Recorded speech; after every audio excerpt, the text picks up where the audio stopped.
Œuvre de Maria Valtorta, tome 4, chapitre 267, intitulé Jésus travaille comme menuisier pour une veuve de Chorazéine, le 31 août 1945. Jésus travaille de bon cœur dans un établi de menuisier. Il est en train de finir une roue.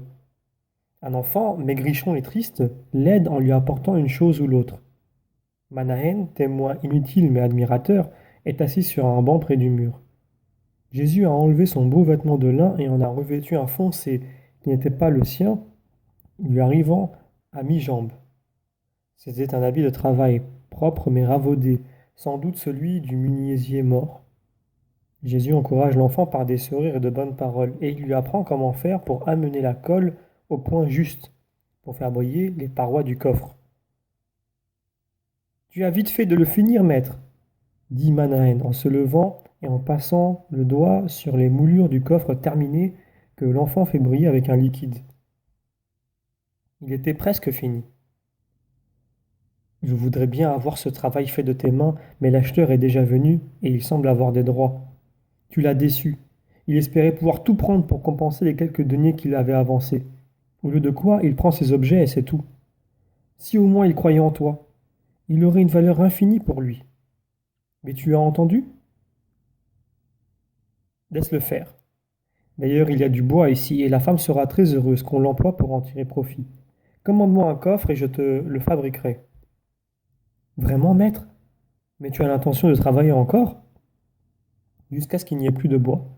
Je suis un ouvrier consciencieux, dit-il en souriant plus ouvertement.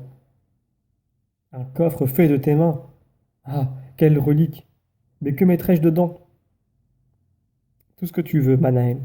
Ce ne sera qu'un coffre. Mais c'est toi qui l'auras fait. Et alors? Le Père lui aussi a fait l'homme, et il l'a fait tous les hommes. Et pourtant, qu'est-ce que l'homme a mis en lui et qui mettent les hommes? Jésus parle et travaille, cherchant ça et là les outils dont il a besoin, serrant l'étau, vrillant, rabotant, tournant selon ses besoins.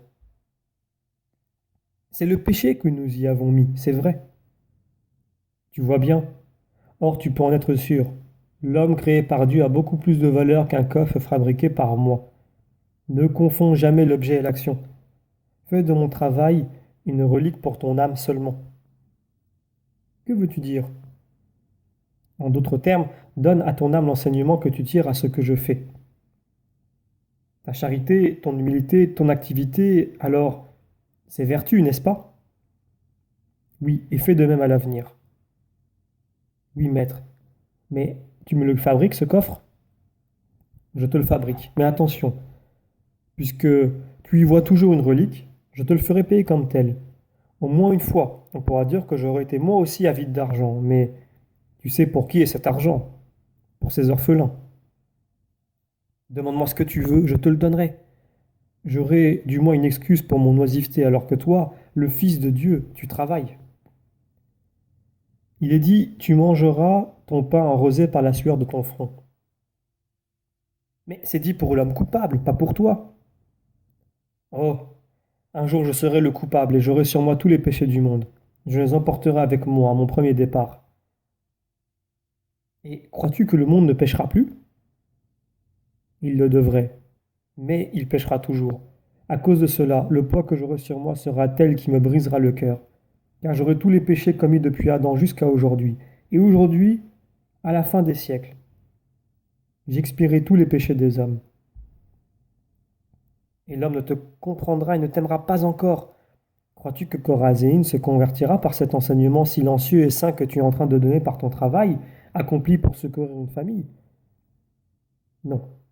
Elle dira, il a préféré travailler pour passer le temps et gagner de l'argent. Mais moi, je n'avais plus d'argent. J'avais tout donné. Je donne toujours tout ce que je possède jusqu'au dernier sou, et j'ai travaillé pour donner de l'argent. Et pour que Mathieu et toi mangiez, Dieu y aurait pourvu. Mais tu nous as donné à manger. C'est vrai. Comment as-tu fait? Demande-le au maître de maison. Je le lui demanderai certainement dès notre retour à Capharnaüm. Jésus rit paisiblement dans sa barbe blonde. Un silence pendant lequel on n'entend que le grincement de l'étau serré sur deux pièces d'une roue. Puis Manahen demande: Que comptes-tu faire avant le Shabbat? Aller à Capharnaüm attendre les apôtres. Il est convenu de nous réunir chaque vendredi soir et de rester ensemble tous les Shabbats. Puis je donnerai les ordres. Et si Matthieu est guéri, il y aura 6 couples pour évangéliser. Sinon, veux-tu y aller avec eux? Je préfère rester avec toi, maître. Me laisses-tu néanmoins te donner un conseil? Parle. S'il est juste, je l'accepterai. Ne reste jamais tout seul. Tu as beaucoup d'ennemis, maître. Je le sais. Mais crois-tu que les apôtres feraient grand-chose en cas de danger? Ils t'aiment, je crois. Certainement, mais ce serait inutile. Si mes ennemis avaient l'idée de s'emparer de moi, ils viendraient avec des forces beaucoup plus grandes que celles des apôtres. Peu importe, ne reste pas seul. Dans 2 semaines, je serai rejoint par de nombreux disciples. Je les prépare pour les envoyer eux aussi évangéliser. Je ne serai plus seul, sois tranquille. Pendant qu'il parle ainsi, de nombreux curieux de Chorazin viennent jeter un coup d'œil, puis repartent sans rien dire. Ils sont étonnés de te voir au travail. Oui, mais ils ne savent pas être humbles au point de dire: il nous fait ainsi la leçon. Les meilleurs que j'avais ici sont avec les disciples, sauf un vieillard qui est mort. Peu importe, la leçon est toujours une leçon. Que diront les apôtres quand ils sauront que tu fais l'ouvrier? Ils sont 11, car Matthieu s'est déjà prononcé. Il y aura 11 avis différents et pour la plupart opposés. Mais cela me servira pour les instruire. Me permets-tu d'assister à ton instruction? Si tu veux rester. Mais je suis un disciple et eux des apôtres. Ce qui fera du bien aux apôtres sera utile aussi aux disciples. Ils seront gênés d'être rappelés à la justice en ma présence. Ce sera bon pour leur humilité. Reste, reste, Manahen. Je te garde volontiers avec moi. Et moi, je reste volontiers. La veuve apparaît et dit: Le repas est prêt, maître, mais tu travailles trop. Je gagne mon pain, femme. Et puis, voici un autre client. Il veut un coffre lui aussi, et il paie bien. L'emplacement du bois restera vide, dit Jésus en enlevant le tablier déchiré qu'il avait sur lui et en sortant de la pièce pour se laver à une bassine que la femme lui a apportée dans le jardin. Avec un de ses sourires indécis qui affleurent après une longue période de pleurs, elle dit: Si l'emplacement du bois est vide, la maison est remplie de ta présence et mon cœur plein de paix. Je n'ai plus peur du lendemain, maître. Et toi, n'aie pas peur que nous puissions t'oublier.